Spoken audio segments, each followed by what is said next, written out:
जैसा हो, मेरा नेता कैसा हो, चप्पल छाप जैसा हो, मेरा मुखिया कैसा हो, चप्पल छाप जैसा हो।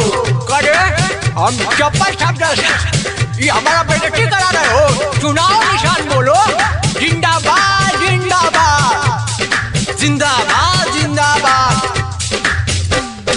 औत का बारे बचुनाव नेताजी गाँव गाँव करे लगला।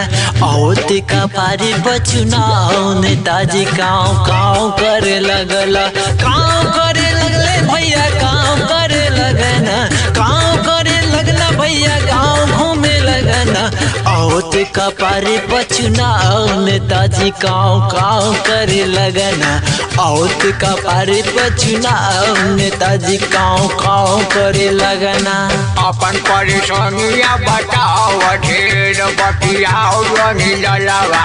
अपन परेशानियां बताओ, ढेर बतियाओ जनी ललवा।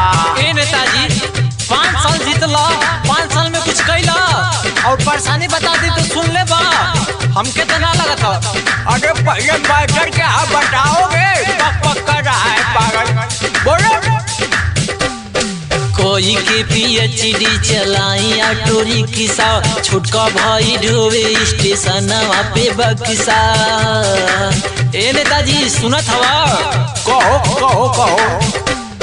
कोई के PhD चलाई ऑटो रिक्शा, छुटका भाई ढोवे स्टेशन पे बक्सा।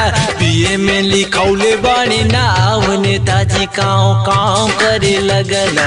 BA में लिखौले बानी नाव नेताजी गाँव गाँव करे लगना। चलो इस बार वोट दे दो और चुनाव जीतते ही मेरे कार्यालय पे आ जाना, ठीक है? हाँ हाँ ठीक है ठीक है। और तुमको क्या परेशानी है जे तुम आगे पीछे किए हो?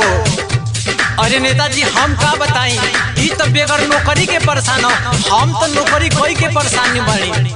अच्छा चुनाव क्या परेशानी है, सुन ले वो भी। मऊ स्टेशन पे रहली सिपाही, दिहले SSP साहब नौगढ़ भेजवाई। लग रहा है कि तुम ट्रांसफर के लिए परेशान हो। हाँ नेताजी बस ये बात है।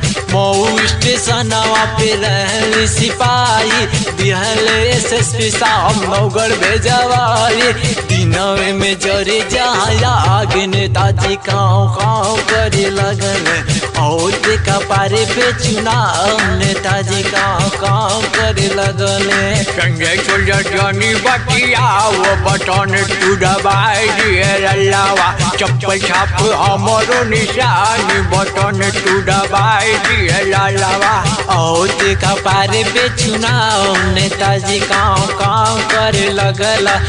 अच्छा इस बार बताओ, पूरा वादा पूरा करेंगे, नहीं करेंगे तो अगली बार चुनाव नहीं आएंगे। और चुनाव चिन्ह याद रखना, चप्पल निशान। जाके बाबू बटन दबाओ।